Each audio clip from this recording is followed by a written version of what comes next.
à l'amnistie. Ok ñu évoquons maintenant le cas de l'ex-chef de l'État Macky Sall débat jug na ci ndax dina ñibbisi ndax dinañ ko mën a traduire devant la haute cour de justice mu mel ni sortie am na du côté d'Ismaïla Madior Fall nekkoon fi ministre de la justice jàpp ni dafa am benn mbalaanu kiiraay goo xam ne dafay gunge le chef de l'État et que loolu ñuy wax naan maanaam war nañ ko mën a àtte wala imputer ko yenn responsable ci li fi xew moom jàpp na ni loolu warta mën a nekk waaye Mimi Touré ci beneen wàll ga tontu na ko ne ko foofaa teg kaaw Hissène Habré alors tey ngay avocat du juriste ndax bu ma bàyyi xel li loi wax dañu wax ni le président de la République n'est responsable des actes accomplis dans l'exercice de ses fonctions qu'en cas de haute trahison. Il ne peut être mis en accusation que par l'Assemblée nationale statuant par un vote identique au scrutin secret à la majorité des 3/5 des membres les composants il est jugé par la haute cour de justice. loo ñu ci mën a indi ay leeralal ndax tey jii nii dinañ mën a topp njiitum réew mi président de la République Macky Sall naka lañ nar a jàngatee situation gi nu mel ak xalaat yi ci jib ñii bëgg a défendre ne mënta nekk waaye ñii jàpp ni war na mën a nekk ndax loi mais ne exception goo xamante ni bu jaaree assemblée war nañ ko mën a indi àtte ko. non wax nga di ci sant yàlla bu ñu demee ba débat bi posé wu pour la première fois sur un président de la République parce que peut-être lu xew moo jéggi dayu parce que débat bi n'a pas été posé quand le président Léopold Sédar Senghor a quitté le pouvoir. Ce débat n'a pas été posé quand Abdou Diouf a quitté le pouvoir. Ce débat n'a pas été posé quand Abdoulaye Wade a quitté le pouvoir. Mais bu ñu demee ba posé wu question rek c'est parce que quelque part y a anguille sous roche am na lu xew wala lu ñuul ci soow mi président de la République nag suñu constitution moo ko ormal jox ko cër jox ko pouvoir jox ko les moyens muy on sait que au Sénégal le président de la République a beaucoup de pouvoir contrairement même à la constitution de la France c'est lui-même qui définit la politique de la nation alors que dans les pays comme la France c'est le premier ministre qui définit la politique de la nation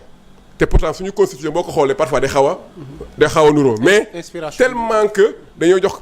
pouvoir bi président de la République que premier ministre lu bëri dañ ko ŋàññi. Au Sénégal on dit juste que par exemple que certains emplois civils et militaires sont limitativement attribués au premier ministre mais sinon la plupart c'est le président de la République qui le donne. D'ailleurs le président a énoncé une réforme constitutionnelle pour équilibrer les pouvoirs pour permettre au premier ministre et au gouvernement d'avoir plus de marge et de pouvoir participer à la définition de la politique de la nation. Donc président jox ko lépp mais président lu ñuy wax ni y en a qui parlent d'irresponsabilité des présidents mais loolu la ñu c'est un avantage c'est une dérogation c'est une faveur pour le protéger pour ne pas que n'importe quel Sénégalais bu jógee rek mu ne damay porter président de la République plainte parce que président de la République parfois day am benn genre contrainte pour mu mën a saafara problème foog mu jël décision bu nga xam ne day am ay conséquences collatérales te bu dee lu mu def comme décision jub na ci réew et intérêt réew la am donte sax am na ay conséquences sur les vies humaines ou sur les vies sur le matériel mun nañ ko bañ a topp parce que position am moo ko may parce que président de la République par exemple dans les pays qui ont des bombes atomiques moom kese moo mën a jël décision mu ne damay larguer la bombe atomique moom rek moo ko mën. Sénégal amuñu bombe atomique mais toutes les grandes décisions parfois sont prises par le président de la République mais président de la République aussi ce rôle et le premier rôle du président c'est de protéger ses citoyens looy def il faut que nga xam ne ce rôle mooy protéger ay citoyens pas pour di leen noot di leen rey mais bu ñu demee ba jàpp ni que président par exemple la République lu mu doon def méngoowul ak son rôle mën nañ ko tuddee haute trahison ñu fiy wax yëpp mooy les défenseurs de Macky Sall comme les pourfendeurs de Macky Sall dañuy wax rek mais le Sénégal n'a pas encore un cas de jurisprudence interne déglu man xanaa liiroo Ismaïla Madior waaw mais Ismaïla Madior Faye lu mu wax kay ci waxam kay am na tontu parce que nee na y a l'irresponsabilité mais il y a en cas de haute trahison mais bien sûr c'est en cas de haute trahison la ñuy wax mais haute trahison bi moom est-ce que joxe na définition bi est-ce que moom joxe na lan mooy haute trahison moom lañ bëgg a xam loo ci déggee yow. xam nga l'interprétation de la haute trahison y en a qui peuvent le penser, même les militaires souvent, qui parfois se coalisent avec la puissance étrangère mun nañ leen toppee pour haute trahison parce que bu dee da nga lëkkaloo ak puissance étrangère et nga dem ci à l'encontre des intérêts du Sénégal mun nañu topp même un Sénégalais simple nii comme yow ak man bu ñu demoon tey di liggéey ak benn état étranger contre les intérêts du Sénégal mun nañu topp ci haute trahison parce que Sénégalais amul droit lëkkaloo ak puissance étrangère pour aller à notre contre nos intérêts loolu haute trahison la président de la République aussi son pouvoir c'est de protéger les Sénégalais mën nañu xool ci période bu Macky Sall nekkee au pouvoir depuis 2012 ba 2024 bu mu fa jógee bu ñu liimee lu fi xew mën nañu xool ndax loolu c'est constitutif de cas de haute trahison oui ou non mën naa jàpp ni que haute trahison la Mimi Touré premier ministre ma koy nuyu au passage mën na jàpp ni haute trahison la. def na ci sortie gu mais loolu suñu interprétation la loolu suñu interprétation Ismaïla Madior Fall waxul ne loolu du haute trahison de parce que moom duggul ci détail bi moom laa jàpp ni que sama xel ñaaw na ci moom déjà le fait que mu bañ a wax sax lan mooy haute trahison te moom mu nekk jàngalekat te moom moo war a joxe les concepts et les définir moo ñu war a wax li haute trahison mais quelqu'un qui a juré de faire respecter la loi mais boo demee ba di def yeneen ñu nekk ñoo nekk sa autorité ñooy def ay ñaawteef te defoo ci benn jéego pour arrêter loolu nga leen di cautionner loolu ça peut être interprété comme de la haute trahison mais comme ni ma ko waxee justice dafa grave mais l'acte de poursuite est là rien ne peut empêcher mais la partie qui a l'opportunité de poursuivre de décider de poursuivre le président de la République pour haute trahison mu dem ñu ñu voté loi au niveau de l'Assemblée nationale. nu muy tëddee loolu laa bëgg nga expliquer ma ko par rapport ak loi bi li mu wax mais c'est bu ñu demee ba def loolu. mais c'est le ministre de la justice qui va actionner les poursuites jaarale ko ci parquet bi demander à l'Assemblée nationale parce que c'est un acte que tu vas envoyer à l'Assemblée nationale. Assemblée nationale bi mën a voter loi bi pour mën a autoriser loolu bu ñu ko paree di autoriser il faut que ñu créer la haute cour de justice qui est une composition entre les parlementaires et les magistrats professionnels pour que ñu créer benn commission d'instruction bu nga xam ne commission bi sera composée aussi des magistrats et des parlementaires ñoom ñooy def acte d'enquête d'instruction pour xool déglu toutes les personnes qui sont victimes des faits qui éventuellement peuvent constituer in fine à la haute trahison d'un chef de l'État bu boobaa c'est un travail d'enquête qui va le déterminer écouter les victimes écouter les personnes qui ont été dans les commissariats qu'on a torturés qu'est-ce qui a été dit s'il y a eu des policiers qui sont impliqués directement qu'on puisse les entendre ne leen kan moo leen jox ordre bu ñu leen ne ministre bi aussi ñu déglu ko ministre bi ne du man président moo ma ko wax loolu yëpp enquête bi moo ñu ko mën a waxal bu boobaa bu dee la commission d'instruction qui est composée des parlementaires dans le cadre de la haute cour de justice dem na ba ne y a bien eu un acte de haute trahison bu boobaa dañuy demander à le renvoyer devant la chambre de jugement de la haute cour de justice bu boobaa président de la République day ñëw avec ses avocats défendre que moom lu mu doon def du haute trahison il le faisait dans l'intérêt du Sénégal dans l'intérêt des populations mu joxe ay explications andi ay justifications ñu nga xamante ne ñoom ñooy le parquet au niveau de la haute cour de justice ñoom aussi ñu andi tous les faits qui vont aller pour démontrer la culpabilité du président de la République bu boobaa bu ñu demee ba établir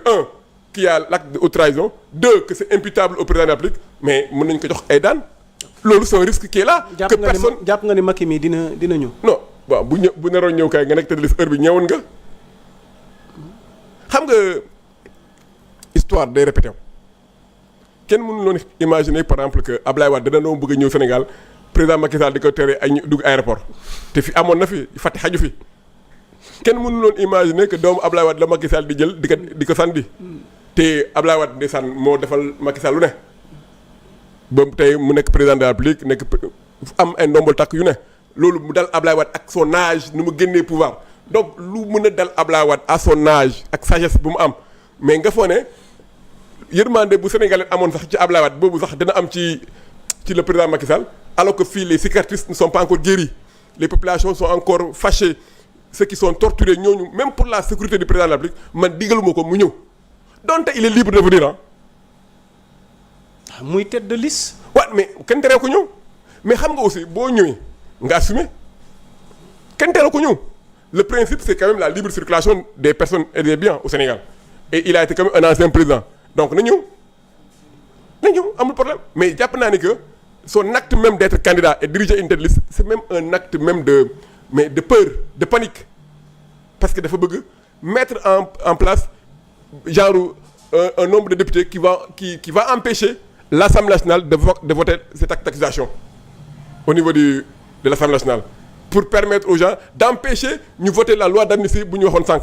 loolu donc sénégalais comprendre nañu moo tax président Ousmane Sonko qui est déjà sûr de la victoire a demandé aux gens ce n'est pas la victoire qu'on veut mais c'est la manière de la victoire on veut plus d'ailleurs à Ziguinchor ma lay nuyu au passage mu ngi leen laaj ci au moins 90 à 95 parce que à la présidentielle waa Mbacké ñoo ñu raw bëggatuñu waa Mbacké raw ñu